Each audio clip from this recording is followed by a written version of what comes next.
Halo teman sinema, balik lagi bareng gue Andre. Sekarang gue cuma sendirian doang karena Iga lagi di rumah aja. Kali ini kita akan bahas salah satu film yang berjudul Mariposa. Buat kalian yang belum nonton, tenang aja, karena Mariposa ini katanya cuma pamit sementara di bioskop dan akan tayang lagi setelah pandemi COVID-19 selesai. Buat yang udah nonton, kalian bertanya-tanya nggak sih kenapa si Iqbal sepanjang film ini kesel banget sama Acha? Apapun yang dilakuin Acha selalu dilihat sebagai usaha cari perhatian dan ngeselin. Terlepas dari kepribadian dan pengalaman Iqbal, teman-teman tahu nggak sih kenapa Iqbal kesel banget sama Acha? Kira-kira bagaimana ya itu bisa terjadi?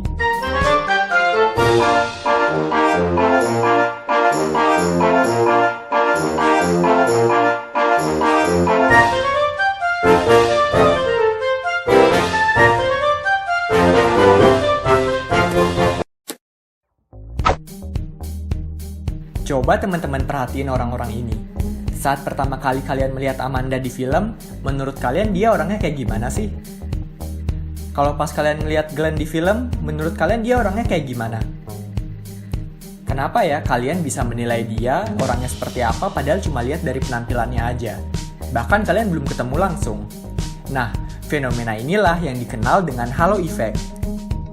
Halo effect adalah sebuah penilaian pribadi yang terjadi ketika kesan pertama kita pada seseorang mempengaruhi bagaimana kita menilai orang tersebut secara keseluruhan. Contohnya, apa penilaian kalian pertama kali ketika melihat Acha? Mungkin beberapa dari kalian akan menilai Acha sebagai orang yang cantik, tapi lola, tapi dia sopan, mungkin idola banyak orang, anak yang manja, atau anak yang ceria. Beberapa penilaian kalian mungkin benar, tapi ternyata nggak sepenuhnya benar ya. Awalnya kita bisa lihat Acha ini anaknya lola dan suka nggak mikir nih kalau ngapa-ngapain. Ternyata dia anak olimpiade loh. Atau kita lihat dia sebagai anak yang selalu ceria. Ternyata di rumah dia sebenarnya bisa sedih dan kesal juga. Tanpa kita sadari, sehari-hari kita seringkali menilai seseorang hanya dari penampilan fisiknya. Padahal baru sekali lihat, tapi kita udah bisa nih menilai karakter orang itu secara keseluruhan. Nah itulah yang dinamakan halo effect. Halo effect sering banget terjadi tanpa kita sadari. Dan hal itu ternyata berdampak pada hubungan jangka panjang kita dengan seseorang, meskipun kita udah berinteraksi cukup lama dengan orang itu. Sebagai contoh nih di hubungan Acha dan Iqbal, meskipun mereka udah sering ketemu bareng karena satu tim olimpiade, tapi Iqbal masih sering aja menilai perilaku Acha salah terus, ngeselin dan suka cari perhatian. Itu salah satu dampak halo effect loh. Kalau kalian ingat pertemuan Acha dan Iqbal di kantin, di sana Acha baru pertama kali ketemu Iqbal udah nodong minta nomor handphone dan langsung bilang kalau mau pacaran sama Iqbal. Gemesin sih ya, tapi secara nggak langsung pertemuan pertama mereka itu membuat Iqbal langsung ngasih penilaian yang negatif ke Acha. Jeng, terjadilah halo effect. Segala yang dilakuin Acha pasti dinilai salah sama Iqbal. Acha akan dilihat sebagai orang yang ngeselin dan suka cari perhatian. Padahal kadang-kadang niat Acha baik ya. Dia sering kasih perhatian dengan tulus, suka nolong Iqbal, dan dia profesional bisa bedain masalah pribadi dan masalah tim olimpiadenya. Tapi hal-hal positif itu nggak bisa dilihat nih sama Iqbal, karena kesan pertama Iqbal ke Acha udah jelek.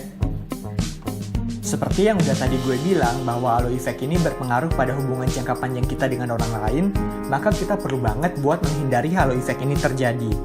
Meskipun akan sangat sulit untuk tidak menilai orang lain di pertemuan pertama, tapi kita bisa coba beberapa tips ini loh, supaya bisa mengurangi dampak halo effect. Yang pertama, kita harus menilai seseorang secara objektif.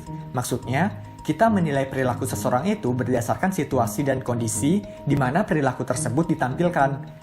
Misalnya, kita menilai Amanda sebagai orang yang perhatian sama temen. Nah, kita menilai seperti itu karena kita lihat langsung nih kalau Amanda ini emang selalu hadir ketika Acha sedang sedih dan ingin cerita. Jadi, penilaian kita terhadap Amanda ini perlu dikaitkan dengan fakta yang jelas. Dengan begitu, kita bisa mengurangi bias-bias negatif kita terhadap Amanda.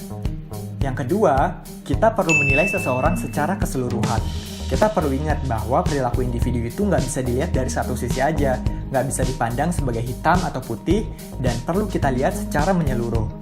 Misalnya, kita mungkin kesel kenapa Iqbal kok jutek dan kasar banget ya sama Acha, dan menilai Iqbal sebagai orang yang jahat. Tapi sebelum menilai itu, kita udah semestinya lihat kenapa Iqbal melakukan itu.